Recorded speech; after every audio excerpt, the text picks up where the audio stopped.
Thank you for entertaining my words.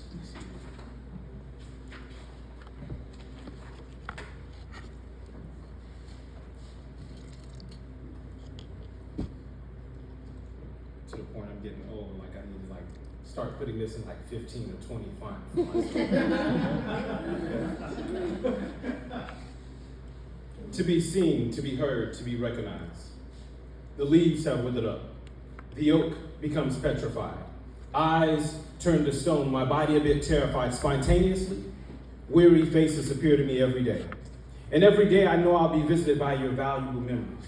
And as the wind hits my ear, I hear your voice whisper so shallow, watch the closing doors. They remind me of what they took. The families that now suffer. The friends that once stood by my side, precious lives that deserve to be spared yet consumed. So as I look out my window in search of signs of hope, all I see are ghosts hanging from trees. Each inhale a celebration. Each exhale a eulogy. I've been charged with high treason for trying to haiku my way to freedom.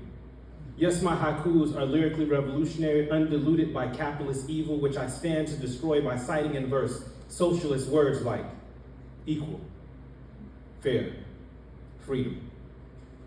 I stand deranged by deranged men with no consciousness, so I tanaka my way to say I resist you. It's all about the people. This statement's a haiku too, to show you that I would never bow to you, so I plead guilty to these charges. Because liberation by death is preferable to life of oppression. Each inhale a celebration, each exhale a eulogy. Someday this pain will be useful to me. Adrift in a sea of dysfunction, I find comfort and acceptance within me. Treehouse, dollhouse, glass house. Little voices, little illusions, understanding, kindness, compassion, consideration. Perfectly still. I'm sorry. I promise. Perhaps being old is like having padded rooms inside of your head, and people in them acting. People you know yet can't quite name. Each looms like a deep loss restored, casting stones at your glass house. Each inhale a celebration. Each exhale a eulogy. As I walk through the checkpoints, past fires at me. I grimace, flashing the papers that allow me to get to my destination. I never make eye contact, only press papers to the face of the gates. We're all in uniform. Weapons surround us as we weave through traffic. Long lines of lost souls trekking through the fog of broken lives, broken hearts, hard life sentences.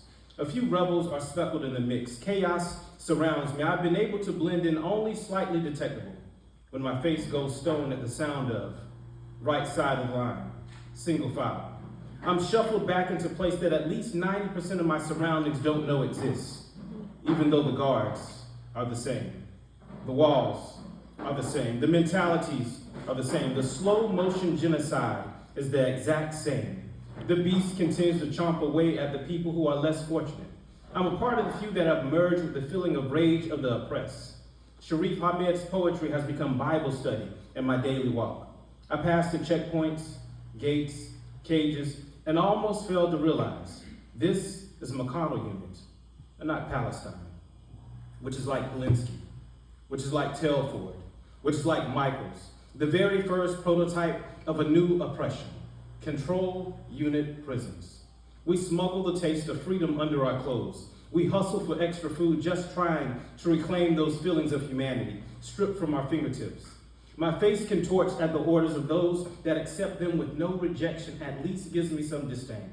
Our annihilation has become a sugar-coated bomb in our gluttony and ignorance. We greedily gobble down the high cholesterol laws and policies that are slowly creeping through to strangle our hearts. There has been no true ceasefire. Just as Israel has increased the number of settlers in the West Bank from 190 to more than 500,000, Texas has built over 120 prisons. Over the span of 20 years, 137 prisons total. Texas and Gaza are fraternal twins separated at birth. Both spawn concentration camp-like conditions. I've overridden my prison number with Arabic tattoos. Chest to back is now a billboard for revolutionary messages. Our massacre is unfolding in slow motion, and not even death can stop us from trying to rewind this horrific narrative. Each inhaled a celebration, each exhaled a eulogy. Mirrors have been banned from most correctional facilities. Inmates can no longer have the small handheld mirrors that commissaries once sold. They say that inmates can make weapons of mass destruction with them. Inmates have been making weapons of mass destruction long before these small handheld mirrors and will be making weapons long after. You see, when you leave a neglected mind to its own devices, it will start to divide and conquer the space between, known as boredom, apathy, rotting existence. Through mad science and pure neglect, inmates experiment with matter when nobody gave a damn about the matter at hand. Oppression, cruelty, indifference. So yes, contraptions have been conceived. But the first time a pencil was used to poke holes in the flesh, why wasn't it banned? We must observe the motives behind the architects of torture. For those in most correctional facilities who already suffer the supreme experience of sensory deprivation, they have finally received the coup de grace of the five. 1, hands have been locked and barred from the most spiritual of the five. No touching allowed, no hug, firm handshake, or pounds to give to those who have come to share this hell of a life with. 2, sounds no longer lick ears with pleasantries, but kick the eardrums with slam, bam, bang, ID number, shakedown. These words slither their way into the brains, which will be future stem cell research material to figure out how bodies began to reflect spinal meningitis symptoms. 3, taste buds bloom prickly cotton thorns from beef stew, mildew, onions, macarons, a phony substance entitled food. 4, the smell, now invaded by the stew surrounding the withering bodies amid the shit, sweat, stress odors that come with doing this kind of time, and thus the death below. 5, the one thing that remained which kept us attached to the remnants of what human life was like. To be able to gaze into the pupils and search deep for the child before the crime. The ability to see that the face can still smile and say, "I'll see you later." Alarms went off that inmates were digging, pushing, prying, finding their way to release through these portals, passageways that were showing more than the stern, cruel faces reflecting onto us. The images standing in front of us, monstrosities, putting on tinsel shows that want us to be the Walking Dead, invasions of the body snatchers, Texas chainsaw massacres, so they bind us, forbid vision, hindsight, foresight, belly, back, side, as the Trinity said, because it's everything, everywhere, everyone gone. How can we perceive divinity when we lost touch with the closest thing to freedom, our faces, free of bars, cages, mesh, chicken wire, staring back at us, tempting us to reflect what we see and see a reflection beyond the thugs they write us off to be and the Express, Chronicle, Herald.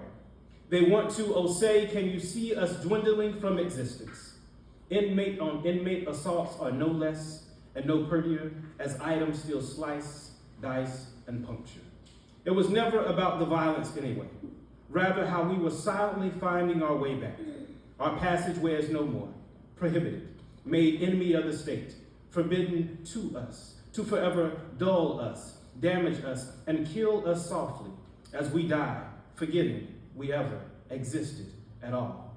Each inhale a celebration, each exhale a eulogy. Thank you.